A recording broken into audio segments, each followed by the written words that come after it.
Alabado, glorificado, exaltado sea el nombre de Jesús, hermanas y hermanos. Qué alegría estar con ustedes en este su programa.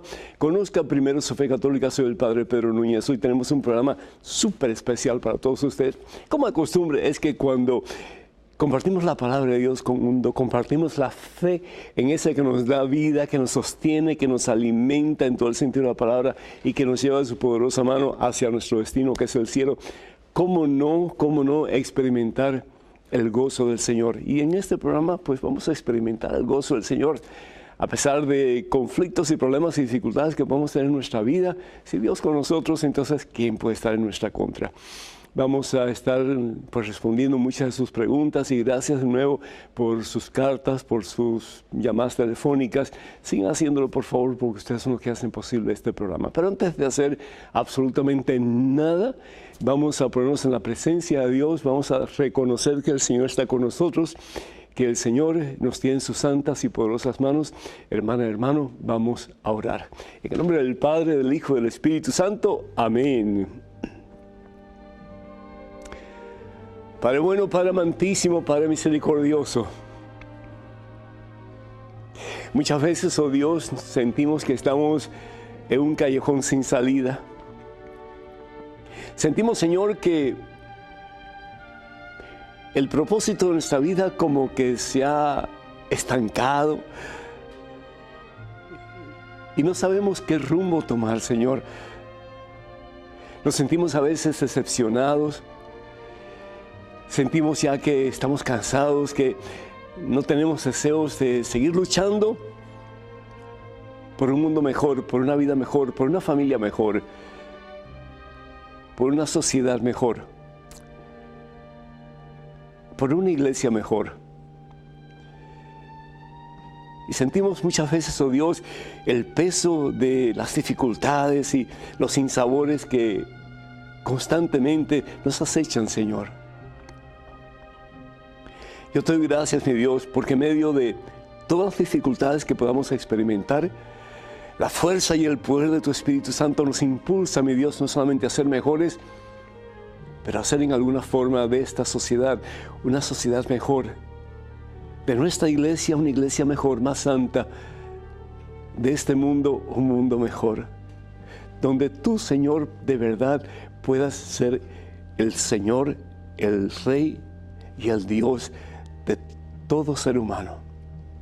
Bendice, mi Dios, nuestro deseo de vivir para ti, de caminar junto a ti, Señor, de poner nuestra confianza en ti y de luchar, mi Dios, no solamente por ser buenos cristianos, pero luchar de verdad con la fuerza y el poder que tú nos das de alcanzar un día la santidad, mi Dios.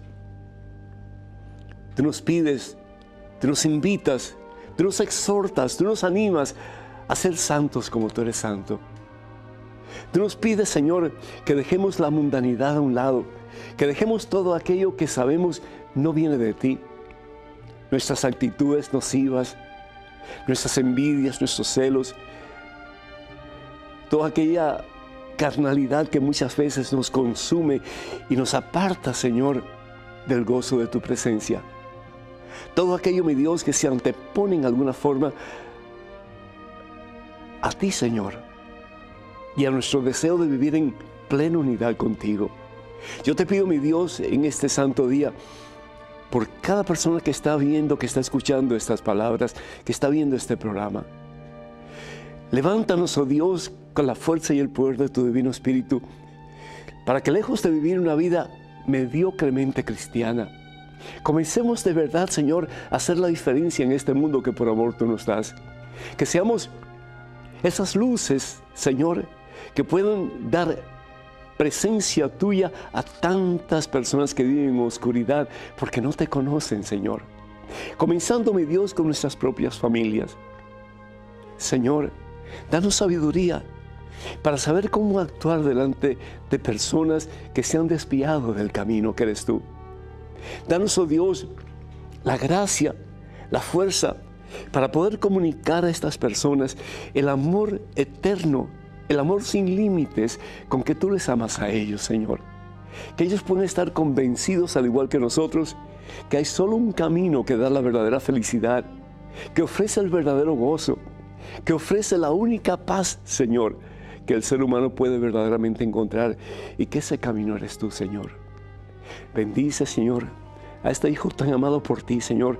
Colma su corazón de santa paz y de la certeza que, a pesar de los problemas y dificultades que está encontrando en su vida en estos momentos, tú eres la solución de todo problema y la razón de nuestro existir. Que podamos, oh Dios, poner nuestra confianza en ti, como los santos de toda la historia de la iglesia, sabiendo que el que te tiene a ti, mi Dios, el que te tiene a ti, Señor, lo tiene todo y nada le falta. A ti que vives, Padre Santo, en Cristo Jesús, gloria, honra y honor por los siglos de los siglos. Amén, Señor. Bendito seas, mi Dios. Amén. Damos gracias a Dios, hermanas y hermanos, por Flora de Miami, por sanación y conversión de su hija Amelia, Francis, también por la familia Mairena y también Flora. A todos ellos, pues, muchas bendiciones. Angélica de Freeport pide oración por su hija Débora, que toma mucho. Además, por su hijo Robert, que tiene diabetes, y su esposa Susana, su suegra Carmen, y por su hermano José, que tiene cáncer. Que el Señor los bendiga a todos en abundancia. Siempre estamos orando por todos ustedes, y particularmente cuando nos envían una oración en particular, una intención, cuenten con nuestras oraciones. María de República Dominicana pide oración por la familia Guzmán Hernández, para que siempre reine la paz, la armonía, y que el mundo entero, la familia, esté protegida por los ataques del enemigo.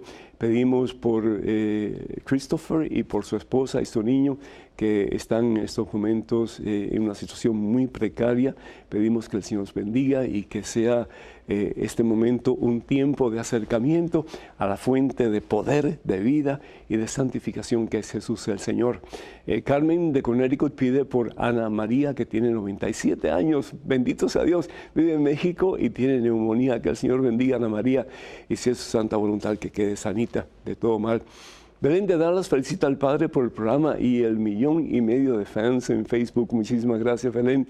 Muchas bendiciones para ti y para tu familia también. Y pedimos oración por Janet, que está hospitalizada, y también por Juanita de California, que pide por su sanación física y espiritual. Y Esperanza, New Jersey, le amputaron una pierna a su mamá, Magdalena, y está muy deprimida, pues con toda razón. Por ahí ustedes, pues háblenle del Señor Jesús, y háblenle de que pues todo pasa para bien de aquellos que amamos al Señor, y todo esto que parece una miseria y una tragedia, pues va a tener un feliz término. También pedimos por todos aquellos que solicitan oraciones a través de este equipo aquí en EWTN, para los que están en Facebook que piden oración, que el Señor les bendiga en abundancia y que supla todas sus necesidades. Y también recordándoles que la única página oficial y red de comunicaciones del Padre Pedro son las siguientes: la página web de mensajes, mensaje1.com, Facebook es facebook.com/P. Pedro Núñez. Además estamos en Twitter y en Instagram. Pueden ir a esos medios a través de @Padre Pedro Núñez, @Padre Pedro Núñez. Y por favor, tener mucho cuidado con perfiles falsos que piden apoyo económico en mi nombre. Eso nunca lo vamos a hacer. Quiero recordarles a ustedes que en estos días estamos celebrando una gran fiesta, la fiesta de una niña que quería ser santa. Y se basó en un pasaje bíblico que es el Evangelio según San Juan, capítulo 13, versículos 34 y 35, para, con la ayuda de Dios, alcanzar la santidad. Me estoy refiriendo a Santa Teresita del Niño Jesús o Santa Teresita de Lisieux. Y el pasaje bíblico dice así: les doy un mandamiento nuevo, y yo estoy seguro que ustedes lo saben, les doy un mandamiento nuevo, les dice el Señor, y nos dice a nosotros. Y el mandamiento es: ustedes deben amarse unos a otros como yo los he amado. En esto reconocerán todos que son mis discípulos, en que se aman unos a otros. Y Teresita, desde muy temprana edad, y sobre todo ya cuando cumple los 14 años, ella quería entregar toda su vida al Señor. Ella quería ser del Señor. Ella quería amar al Señor con toda la fuerza de su corazón, y también pues amar a todas las personas que les rodeaban, y mucho más allá todavía. Ella quería ser misionera. Y la forma en que quería hacerlo era se veía más claramente en su mente el camino del amor. Y por eso ella habla de el caminito sencillo para llegar al cielo, el caminito sencillo para obtener la santidad, que es el camino del amor.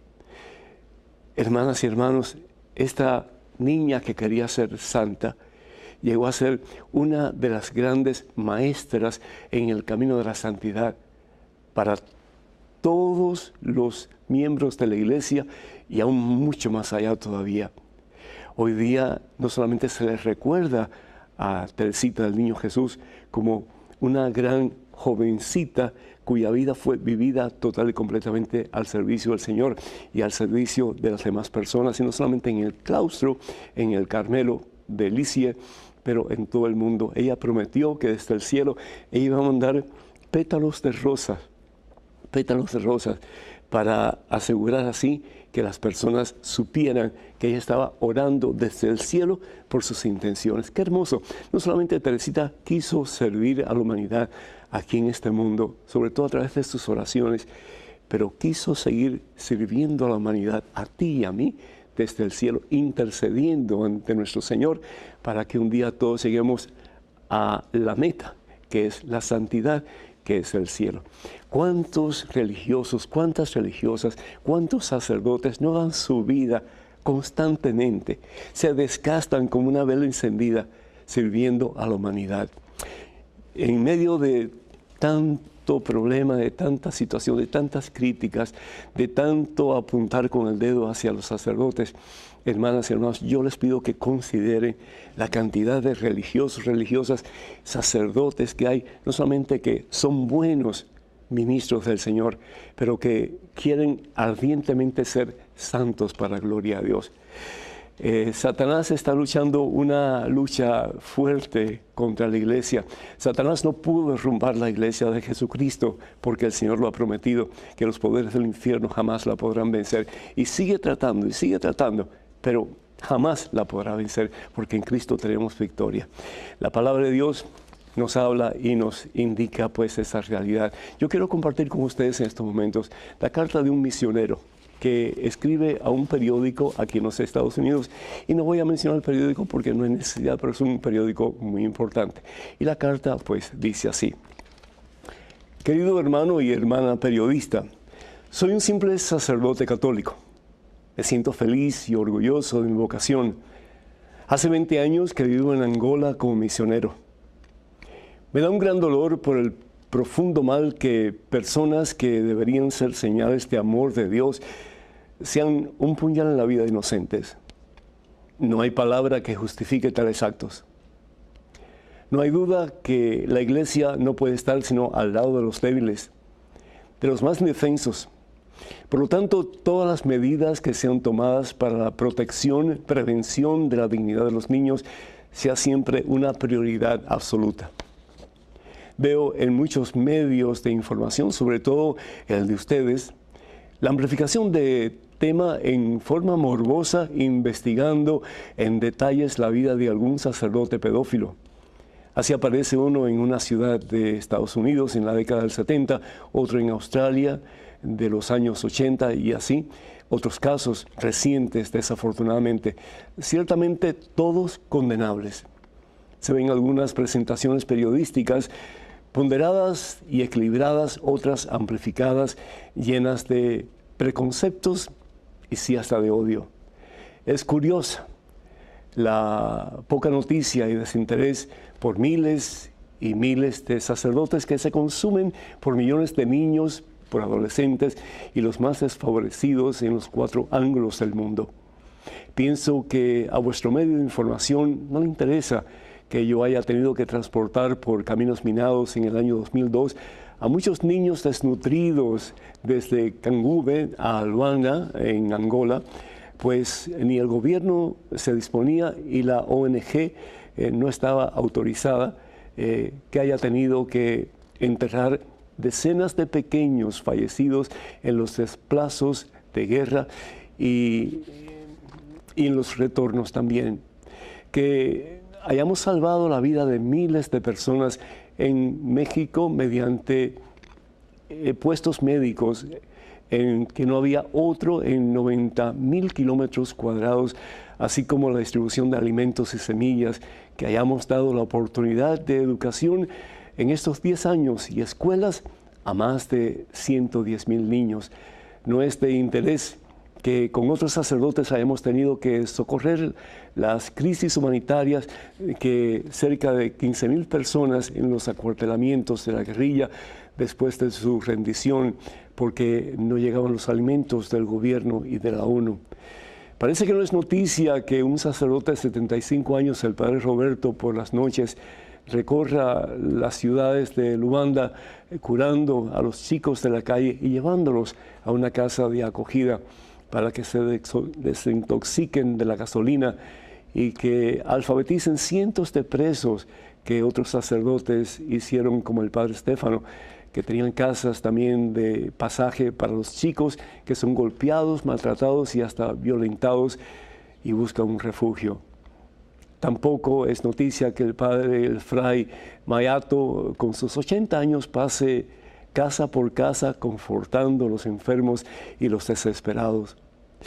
No es noticia, parece que más de 60.000 de los 400.000 sacerdotes y religiosos hayan dejado su tierra y su familia para servir a sus hermanos en una leprosería, en hospitales, campos de refugio, orfanatos para niños acusados de hechiceros o huérfanos de padres que fallecieron con SIDA, en escuelas para los pobres, en cientos de formación profesional, en centros de atención y solo positivos, o sobre todo en parroquias y misiones dando motivaciones a la gente para vivir y para amar.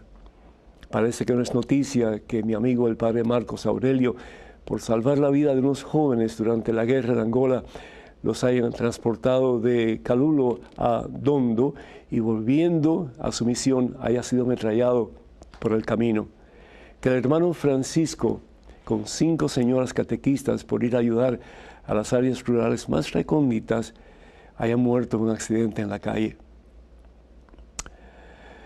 Parece que no es noticia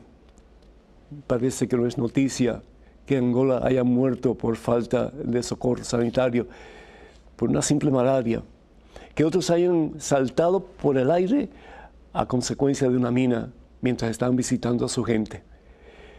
En el cementerio de Calulo están las tumbas de los primeros sacerdotes que llegaron a esta región. Ninguno pasa de 40 años. Parece que no es noticia acompañar la vida de un sacerdote normal en su día a día, en sus dificultades y alegrías, consumiendo sin ruido su vida a favor de la comunidad que sirve. La verdad es que no procuramos ser noticia, sino simplemente llevar la buena noticia, esa noticia que sin ruidos comenzó la mañana de la resurrección de Jesús. Hace más ruido un árbol que cae que muchos árboles que crecen siempre apuntando hacia el cielo. No pretendo hacer una apología de la iglesia y de los sacerdotes. El sacerdote no es ningún héroe, ni tampoco un neurótico. Es un simple hombre que con su humanidad busca seguir a Jesús y servir a sus hermanos.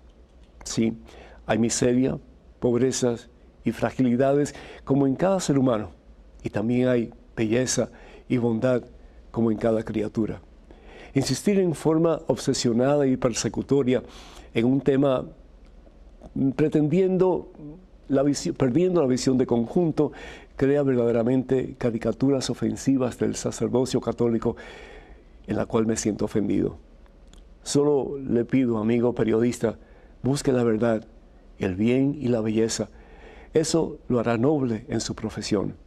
En Cristo, Padre Martín Lazarte, SDB. Que el Señor nos ayude a todos nosotros, laicos, sacerdotes, religiosos, religiosas, a vivir más y más plenamente nuestro llamado, que como cristianos al fin y al cabo nosotros, que el llamado de Teresita del Niño Jesús, que es el llamado a la santidad.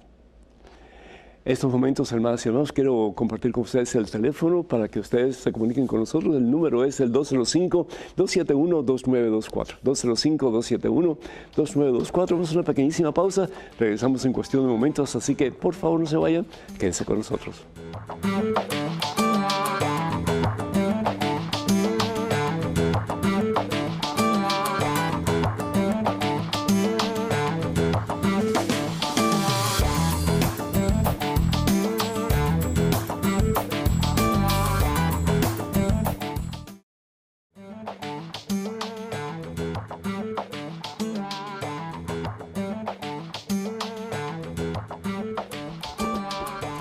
Gloria al Rey de Reyes, gloria al Señor Jesucristo. Hermanos y hermanos, bienvenidos a este segmento de su programa. Les habla el Padre Pedro Núñez. Tenemos a Brico de Amarillo, Texas, en vía telefónica. Brico, ¿me escuchas? Sí, escucho muy bien. ¿Cómo estás, hijo? Dios te bendice. Sí. Adelante con tu pregunta, por favor. Mis preguntas las saco yo de la Biblia, de la Escritura, ¿ok? Ajá. Leí, no me acuerdo si es de Deuteronomio o Jeremías, en una escritura donde Yahweh, yo le llamo Yahweh, claro que es nombre hebreo, Yahweh dice que es abominación tener muertos y comunicar con muertos y espíritus. Y luego Claro. acabo de ver apenas ayer antier, Sí. allá en Lima, Perú, en una iglesia llamada Santa Ana, Ajá. descubrieron un cementerio con muchos difuntos, muchos muertos. ¿No se estará contradiciendo ahí donde dice Yahweh que es abominación que tengan muertos? Y luego en el Vaticano, ¿verdad? Por ahí tienen algunos muertitos también. Esa era mi pregunta. Primero que todo, Brico, la palabra de Dios, el Señor Jesús dice en el Evangelio según San Marcos, capítulo 12, que Dios no es un Dios de muertos, Dios es un Dios de vivos. El problema es que en el Antiguo Testamento no había todavía un concepto claro de la resurrección. Jesucristo no había aparecido en este mundo y Jesucristo no había sufrido, muerto y resucitado para resucitarnos a nosotros y decirnos lo que nos dijo.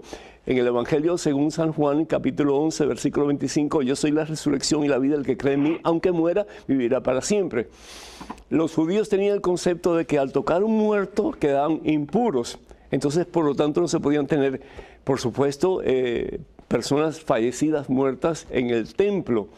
Entonces, era una contradicción en el Antiguo Testamento, cómo tener personas en un lugar que es puro, con objetos o con cuerpos o con gente que está muerta.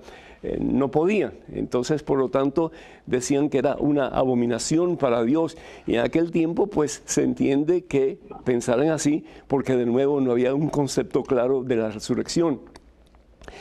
En la mayor parte de las iglesias antiguas hay tumbas de personas fallecidas y personas que en alguna forma fueron importantes para esa comunidad o para ese templo. Yo recuerdo la última parroquia que yo serví, pues había la tumba del padre fundador de esa comunidad.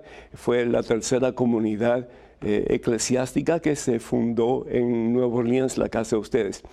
Cuando habla, por ejemplo, la palabra de Dios en Deuteronomio acerca de no consultar a los muertos, lo que está hablando es de espiritismo y nada que ver con orar por los muertos, porque son dos cosas completamente diferentes. Una cosa es orar por los muertos, es decir, pedir al Señor que si están en el purgatorio, que pasen el proceso más rápido para que puedan recibir la corona de los santos que es el cielo. Y eso es una de las formas de ayudar a estas almas para que encuentren ya su meta final, que es el cielo.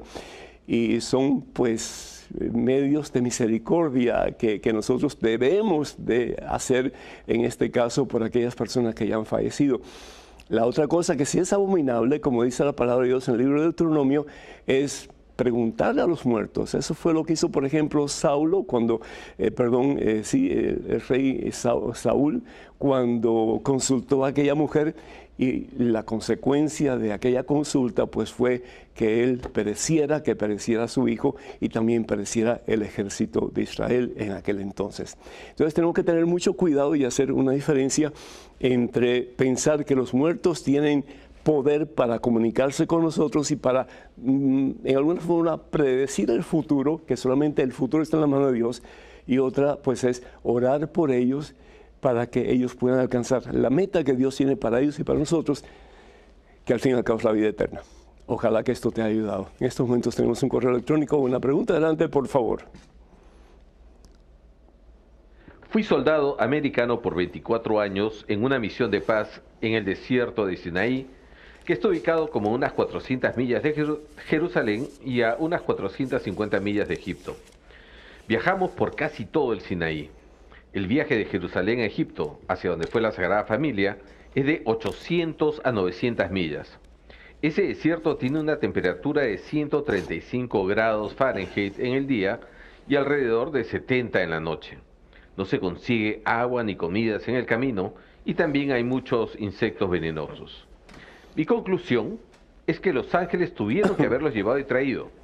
En la Biblia no dice nada al respecto. Me gustaría saber su opinión. Iván. Iván, muchísimas gracias y felicidades porque estás estudiando la Santa Palabra de Dios, pero también felicidades por todo el tiempo que pues ayudaste a tanta gente en tu servicio en el ejército, porque el ejército, si bien es cierto que pues está llamado a defender la patria, el ejército también yo sé que tratan de hacer cosas muy buenas para el bienestar de los lugares donde ellos están. En relación a este acontecimiento en que sale la Sagrada Familia hacia Egipto, yo estoy totalmente de acuerdo contigo. Tiene que haber sido una travesía muy difícil, tiene que haber sido un tiempo de mucho sacrificio, pero dos cosas son importantes. Primero que todo, que el amor de una madre está dispuesto siempre a cualquier sacrificio. Está siempre dispuesto a luchar por el bienestar de sus hijos. A mí me gusta mucho el pasaje del profeta Isaías, capítulo 49, versículo 15, que dice: ¿puede una mujer, es decir, una madre, olvidarse del niño de sus entrañas o dejar de querer al hijo que ha llevado por dentro? ¿Puede eso pasar? Dice la palabra de Dios: pues bien, aunque alguna se olvidara de su hijo, yo nunca me olvidaré de ti. Fíjate, Iván, que el Señor no habla de siquiera un papá, y hay muchísimos papás que son buenísimos con sus hijos, que se preocupan constantemente por el bienestar de sus hijos, pero como dicen, después del amor de Dios no hay amor más grande que el amor de una madre. Y María, con su gentileza, con su pequeñez, es decir, totalmente entregada a Dios, pero María no le toque su hijo porque está dispuesta a luchar como leona para cuidarlo y para darle el abrigo y el apoyo y el refugio que necesita. Y yo estoy seguro que muchos de ustedes, mamás, se identifican con eso. Y José, pues, había sido encargado por el mismo Dios para cuidar a María y cuidar al niño. ¡Qué responsabilidad tan grande! Entonces, él iba a hacer todo lo posible para que el niño no sufriera ningún tipo de percance. Y en este caso pudieran llegar a la meta que tenía Dios para ellos, que era Egipto. Lo segundo, los ángeles que seguro, como tú dices, se encontraron en el camino, fueron miembros de alguna caravana que constantemente iba de un lado para otro y llegaban a Egipto porque muchos de ellos eran mercaderes y llevaban pues su mercancía para vender o para comprar. Y en esas caravanas pues se ayudaban unos a otros y compartían el pan y compartían pues el cuidado para que todos pudieran llegar sin ningún problema al final de su meta, que pues era en este caso Egipto. Así que, ¿qué nos enseña este pasaje de la Santa Biblia? Que si bien es cierto que María hace todo lo posible y José hace todo lo posible por cuidar al niño, que también de alguna forma nosotros cuidemos de la presencia de Jesús que habita en nosotros. Y que hagamos todo lo posible y luchemos hasta con la fuerza de un león para que ese niño jamás sea arrebatado de nuestro corazón, de nuestra vida. Para que Jesús siga creciendo en nosotros más y más a medida que nosotros disminuimos, como dice San Juan Bautista, para que Él llegue a ser todo en ti y en mí también. Amén. Tenemos en estos momentos una pregunta. Adelante, por favor. Padre Pedro, soy cristiana. Mi segundo hijo nació con discapacidad intelectual. Falleció de muerte súbita mientras le estaban haciendo estudios por epilepsia. Siento culpa. Creo que falleció por mi culpa, que lo tenía que haber llevado antes. Aconséjeme, no encuentro sentido a mi vida, pues ella giraba en torno al niño. Espero que esté en el cielo, pues era bueno e inocente. Margarita desde España. Margarita, tu comentario me remonta al tiempo en que, sobre todo, mi madre estaba enferma. Mi padre también, y lo cuidé hasta el último momento, y gracias a Dios por eso. Y después yo le decía al Señor, y creo que lo mencioné anteriormente en este programa, Señor, déjamela por 20 años. Yo pensaba que en 20 años ya yo iba también pues a morir, a ir a la presencia del Señor. Pero no fue así, no fue así. Ella ya lleva varios años de fallecida. Y al principio como que fue doloroso, pero como que yo no experimentaba sentimiento de culpabilidad, pero a medida que pasaron los días y comencé a experimentar no solamente el sentimiento de culpabilidad, ¿qué pude haber hecho que no hice? ¿Por qué no hice tal cosa en vez de otra cosa? Pero también como que me sentía que había fallado, sí, que había fallado. Y sin embargo, después recapacité y dije, no, pero si esto no es de Dios, esto no viene de Dios. Y te lo digo a ti, Margarita, porque quiero compartir mi experiencia contigo. Lo que tú estás experimentando, mi hija, no es de Dios. Dios nos enseña el camino. Delante de ti presento dos caminos, el bien y el mal. Escoge el bien, escoge la vida. Pero nunca te va a apuntar con el dedo y te va a decir, no sirves, eres un ingrato, eres un mal hijo, no vales para nada. No, Dios no va a hacer eso. ¿Quién hace eso? Satanás. Entonces yo me di cuenta de esa realidad y empecé a rechazar eso y bendito sea Dios, me llené de paz. Pero no solamente eso, sino que me di cuenta que mi vida estaba yendo alrededor de mi madre y estaba dejando las cosas de Dios como que en un segundo lugar. Y tal vez, Margarita, te está pasando a ti lo mismo, que tu vida ha dado giros alrededor de tu hijo, que estaba enfermito, y te has olvidado de tu otro hijo, te has olvidado de tu esposo, tal vez, y te has olvidado de ti misma. Y en consecuencia te has olvidado también de Dios. Dios tiene que ser lo primero. Al fin y al cabo tenemos que agradecerle a Dios desde lo profundo de nuestro corazón por el tiempo que nos deja a nuestros seres queridos. Porque ellos en alguna forma no solamente son un regalo de Dios, pero nos hablan del amor infinito de Dios. Y nos dejan saber también de que todo pasa, como dice San Pablo, todo pasa. La vida se termina y se acaba el espectáculo, como dice San Pablo. Pero quien tiene a Dios como centro, lo tiene todo y nada le falta. Así que, Margarita, yo te exhorto primero que todo a que rechaces esas formas de pensar, esos sentimientos que te hacen sentir culpable, que te hacen sentir que no hiciste lo correcto. Eso no es de Dios. Quítalo de tu cabeza, quítalo de tu corazón. Diga, en el nombre de Jesús, yo rechazo eso. Yo hice todo lo posible según lo que yo pude hacer en ese tiempo. Ahora, mirándolo desde afuera, desde otro momento, tal vez pude haber hecho otra cosa. Pero en ese momento, yo hice lo mejor posible. Y eso es lo que cuenta. Y eso es lo que Dios agradece de ti. Y lo segundo es que, mi hija, de todo corazón, te exhorto, te animo, te aconsejo a poner a Jesucristo como centro de tu vida. Todos nuestros seres queridos van a pasar, o nosotros vamos a pasar, pero Dios no pasa. Y si tenemos a Dios como centro de nuestra vida, vamos a ser felices, porque lo vamos a tener para siempre. Y al fin y al cabo, eso es lo que importa. Y un día, teniéndolo a Él, vamos a ver a todos nuestros seres queridos y vamos a gozarnos con ellos de estar en presencia de Dios. Que Dios te bendiga y cuenta con nuestras oraciones. Tenemos en estos momentos a una persona anónima de Richmond, Virginia. ¿Me escucha? Sí. El Señor le bendice. ¿Cómo está? Igualmente a usted, padre. Gracias. Sí, yo soy una persona que lo he estado viendo y me entiende por medio del canal. Qué bueno, qué bueno. WTN, sí, ajá. Me alegro muchísimo. ¿Y cuál sería la pregunta o el comentario? Oh, pues fíjese de que ya hace 2 años, pero yo como siempre he estado con eso, que tenía esa curiosidad de hablar con usted y dije yo, es el momento, voy a atreverme a marcar. Que hace 2 años, hace 20 años nosotros llegamos a una comunidad aquí en Richmond, Virginia, donde estuvimos trabajando con el padre se llama Michael Smith, el párroco. Entonces, y él los acogió, yo soy de El Salvador, yo y mi esposo. Entonces, qué bueno, son guanacos. Y, sí.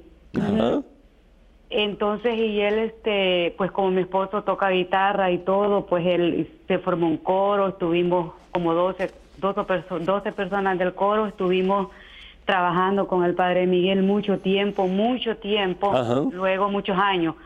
Luego después vino un sacerdote salvadoreño que se llamaba el Padre Denis, Ajá. y entonces él lo acogió en su comunidad para ayudarles, trabajó Ajá. como vicario. Ajá. Ujú. Pero ¿qué pasó? Luego, Cuéntame, porque el ¿sí? tiempo es rapidísimo. Cuéntame, Sí, ¿cuál es la pregunta? ajá, ¿Qué pasó? luego, después el padre, él nos comunicó que el Padre Denis iba a ir porque, pues, por motivos, ¿me entiende? Él se iba a ir para El Salvador, su papá estaba enfermo y Ajá, todo, ajá. y ya él no iba a estar como en la comunidad. Entonces, desde ahí se levantó unas grandes protestas, hubieron unas personas que eran hasta mismos servidores de la parroquia, Ajá. levantaron protestas y escándalos, ¿me entiende? Como acusando al Padre Miguel, que el Padre Miguel era el que lo había corrido, que había echado al otro padre. Ay, qué pena, qué pena. Entonces, qué sí, pena. entonces y... ¿Cuándo protestas aprenderemos Dios? a tener una actitud cristiana? ¿Cuándo aprenderemos? ¿Cuándo aprenderemos a poner en práctica lo que Teresita vivió? El amar de verdad. ¿Por qué tenemos siempre que usar la lengua para criticar, para ofender, para lastimar? Si el párroco le da alojamiento, acogida a este sacerdote hermano, pues benditos a Dios por el tiempo que estuvo ahí, dar gracias a Dios. Si él se tiene que ir porque su papá está enfermo, por la razón que sea, él tiene todo el derecho a hacerlo. La palabra de Dios nos dice, maldito el hombre que sigue a otro hombre y que deja de seguir a Dios. No, por el amor de Dios. Tenemos que seguir a Dios y Dios nos llama a amarnos como Él nos ama, hasta ese extremo. Pero parece que nos entra por un oído y nos sale por el otro. Porque al fin y al cabo yo me pregunto, Señor, ¿y qué diferencia hay de verdad entre nosotros los cristianos y los mundanos que no creen en Dios? Tenemos que tener actitudes diferentes y de ahí la Santa Biblia. San Pablo lo dice en su carta a los Filipenses, el capítulo 2, versículo 4, tengan las mismas disposiciones que tuvo Cristo Jesús. Otra traducción, tengan los mismos sentimientos que tuvo Cristo Jesús. Si nos llamamos cristianos, tenemos que imitar a Cristo. Tenemos por lo menos que tratar de ser como Cristo, que la gente vea que somos diferentes. Entonces, el mundo creerá en Jesús. Pero eso de estar alborotando y apuntando con el dedo hacia un sacerdote que abrió las puertas a este hermano sacerdote, le dio acogida y lo hizo sentir en casa, eso clama al cielo. Eso clama al cielo. El teléfono para que nos llamen 205-271-2924. 205-271-2924. Vamos a una pequeña pausa, hermanas y hermanos. Regresamos en cuestión de momentos, así que por favor no se vayan, quédense con nosotros.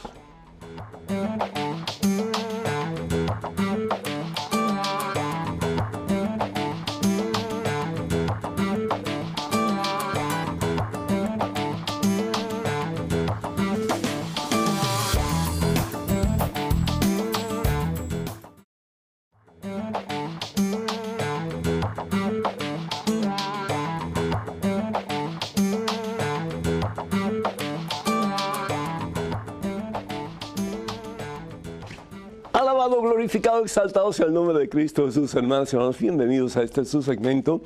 Conozca primero su fe católica, ya uno de los últimos segmentos, desafortunadamente, pasa el tiempo demasiado rápido, ¿no es cierto? Tenemos un correo electrónico, adelante con la pregunta. Padre Pedro, necesito su ayuda con una pregunta. ¿Por qué se puede ir el sábado en la tarde en vez del domingo y no el lunes? ¿Por qué no da lo mismo ir el domingo o cualquier día de la semana? Si nuestro Señor resucitó un domingo al año, ¿por qué hay que ir todos los domingos a misa? María Elena, 60 años, desde Chile. María Elena, Dios te bendice. Pues la razón por la cual el domingo es el día de la celebración de la comunidad cristiana católica es porque es el día de la victoria de Jesús. Jesús resucita el día domingo. En la Biblia aparece como el primer día de la semana. Después del Shabbat y el primer día de la semana es el día domingo, el día que Jesús resucita con poder para resucitarnos a nosotros y sacarnos de las tumbas en que estamos metidos. Entonces, el día de la familia cristiana que se reúne para escuchar la palabra. ¿Y por qué no el lunes o el martes o el miércoles? Primero que todo, porque el lunes, el martes y el miércoles no es el día del Señor. ¿Por qué el sábado sí por la tarde? Porque el sábado por la tarde es la vigilia del domingo. Se celebra ya con anticipo las lecturas del día domingo, se celebra la liturgia del día domingo. Entonces, desde el Segundo Concilio Vaticano, pues se abrió esa posibilidad, sobre todo para personas enfermas, para personas mayores y personas que no podían ir el día domingo, que tuvieran la oportunidad de ir el día sábado por la tarde, en que se leen, como dije anteriormente, pues las lecturas del domingo. Y esas lecturas, pues la Iglesia cuidadosamente las ha preparado para que nosotros podamos crecer en estatura y en santidad ante Dios y ante los hombres.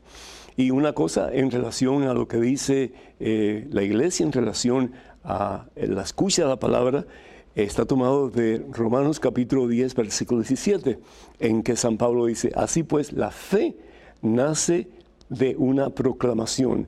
Y lo que se proclama es el mensaje de Cristo. Entonces, cuando escuchamos la palabra de Dios, del día domingo, estamos nosotros abriéndonos a la posibilidad de que en ese día en que celebramos la resurrección del Señor, el Señor verdaderamente nos levante, nos sane, nos restaure de todo aquello que nos ha impedido una relación más estrecha e íntima con Él.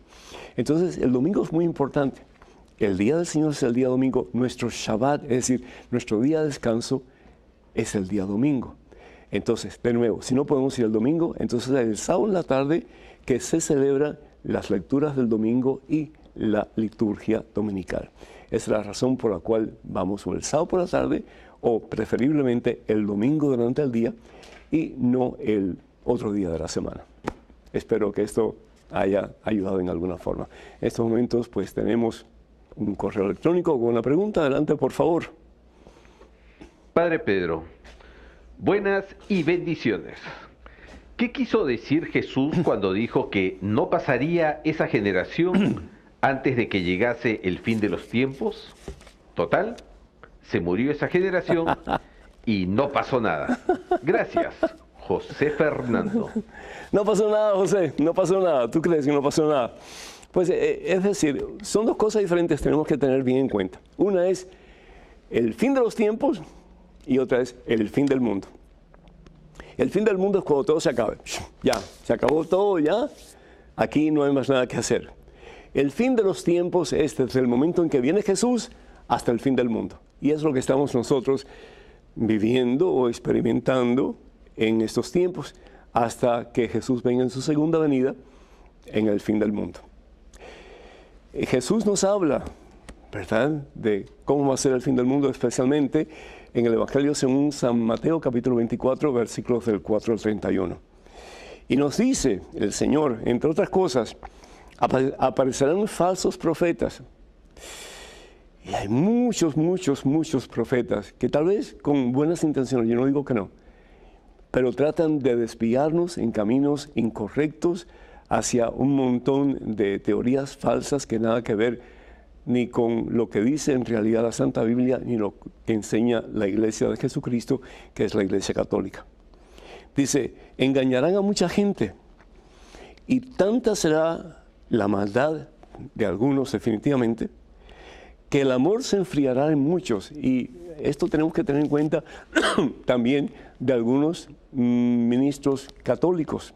Y no solamente sacerdotes y religiosos, pero laicos comprometidos también, que dan mal ejemplo y que causan la caída de otras personas. Conozco de situaciones en que personas muy envueltas en la iglesia, laicos, no tienen la mejor vida. No tienen la mejor vida. Y eso causa como que escándalo. Entonces, tenemos que depurarnos, hermanos, y vivir según la voluntad de Dios, porque el tiempo se hace corto. Dice la palabra de Dios en 2 de Pedro, dice lo siguiente, llegará el día del Señor como ladrón, entonces los cielos se derramarán entre un ruido ensordecedor, los alimentos se derretirán por el calor y la tierra, con todo lo que hay en ella, se consumirá. Como ladrón. Y muchos dicen como ladrón en la noche. Y es cierto, ¿verdad? Cuando menos lo esperamos. Por eso dice el Señor en el Evangelio según San Mateo, capítulo 24, versículo 13, el que persevera hasta el final, es decir, el que se aguanta en Cristo Jesús y en la iglesia que Jesús funda, ese se salvará. Entonces, estamos viviendo nosotros el fin de los tiempos. Y sí, grandes cosas están sucediendo, para bien y para mal. Y tú y yo estamos llamados a hacer la diferencia. ¿Sí? No a cruzarnos de brazos y decir, esto va bien, esto va mal. No, ¿qué puedo hacer yo para hacer la diferencia? Para que Jesucristo sea conocido, para que Jesucristo sea amado y para que la iglesia de Jesucristo a la cual pertenecemos sea de verdad ese faro de luz que ilumine a la oscuridad en que este mundo vive, para que tengamos de Cristo vida y salvación eterna. En estos momentos tenemos un correo electrónico con una pregunta. Adelante, por favor. Padre Pedro, ¿por qué la Iglesia Católica Romana ataca a las iglesias católicas nacionales cuando estas mismas han sido iniciadas por obispos católicos que se han separado de Roma y por lo tanto tienen sucesión apostólica? Jonathan. Tú puedes tener sucesión apostólica, pero si te separas del tronco que es la iglesia, pues ya no eres parte de la iglesia. Y la iglesia católica no ataca, como bien tú dices, las iglesias católicas nacionales, pero se han separado. Ha habido una apostasía. Y perdonen que lo diga tan abruptamente, pero es cierto, que es una apostasía, pues es una separación de lo que es la verdad.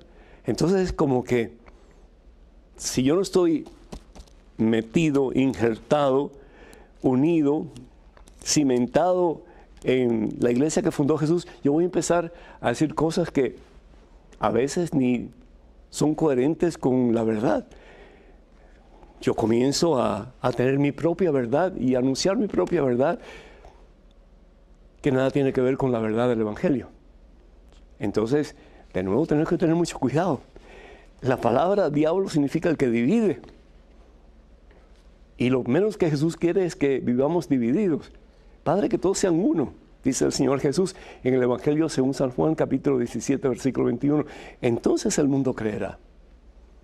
Uno en la familia, uno en la iglesia, uno con los hermanos, particularmente los que sufren, los que necesitan de una mano que les levante. Pero tal parece como que eso de nuevo nos entra por uno y nos sale por otro. En el Evangelio según San Mateo, capítulo 16, versículo 18, el Señor dice, sobre esta piedra edificaré mi iglesia, una sola, mi iglesia. ¿Cuándo vamos a entender esa realidad? Una sola, mi iglesia. Y no es la iglesia que comenzó el pastor fulano o la iglesia que comenzó el obispo mengano. No, es la iglesia que comienza Jesucristo sobre Pedro y los demás apóstoles. Tengamos eso bien claro, porque esa es la verdad. En estos momentos otro correo con otra pregunta. Adelante, por favor.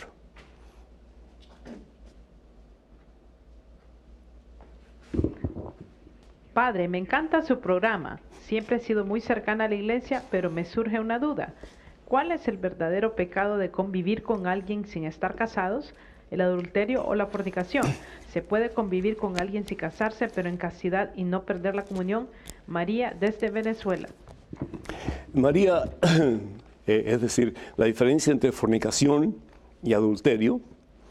La fornicación es tener relaciones sexuales con una persona sin estar casada ninguna de las dos personas.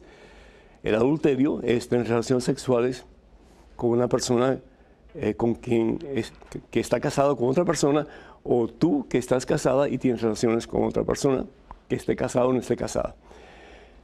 Ambos son pecados graves, pecados serios, ¿sí? Porque la relación sexual es para el matrimonio sacramental y punto. Entonces, cuando las personas desobedecen a Dios y tienen relaciones sexuales fuera del matrimonio, y hoy la gente dice, pero si esto está bien, eso. Pero es decir, no está bien. ¿Quién es Dios? ¿Nosotros o Dios? Entonces, si Dios es Dios, deja que Dios sea Dios y que Dios sea quien nos diga qué camino debemos de tomar para nuestro bien y para el bien de los demás. Pero cuando nos dejamos llevar por la carne, entonces mi verdad es mi verdad y voy a hacer con mi vida lo que a mí me da la gana. Me convierto en mi propio Dios, me convierto en mi propio ídolo, en el Dios falso de mi propia vida. Entonces, por otra parte, el cohabitar con una persona sin tener relaciones sexuales, mucho cuidado. Es decir, porque nos estamos abriendo a la tentación. Y cuando un hombre y una mujer están juntos, día tras día, día tras día, día tras día, estamos jugando con Satanás. Y el que juega con fuego, más tarde o más temprano, hermana, se quema. Entonces, mi sugerencia, hablar con un sacerdote de tu confianza, explica la situación en detalle, porque yo no tengo todos los detalles, y que esa persona te pueda orientar. Quiero recordarles que el sábado 3 de noviembre voy a estar en Jacksonville, Florida, en una celebración bellísima, poderosísima de EWTN. Se llama Prime Osborne en Convention Center, ese es el lugar. La entrada es gratis, así que no se lo pierdan. También estaré con Monseñor Willy Peña, con Alejandro Bermúdez, entre otros. Además de las charlas, habrá la Santa Misa, el rezo del Santo Rosario. Y para más información, por favor, comuníquense con ewtn.com/español. Y también decirles que el 17 de noviembre voy a estar en Mazatlán, en Sinaloa, México, el sábado 17 en el estadio del Colegio ACO, Instituto Cultural de Occidente. De 5 de la tarde la charla comienza la hora santa y alabanza. Para más información, por favor, comuníquense con Francisco Vega. Al teléfono en México 011-521-6691, 550-597. Y correo electrónico es lexvedba@hotmail.com. Así que esperamos que ustedes que están por esa área nos puedan acompañar. Que el Señor los bendiga este día por siempre y los colme de su santa paz en nombre del Padre, del Hijo, Espíritu Santo. Amén. Hasta el próximo miércoles. Dios mediante.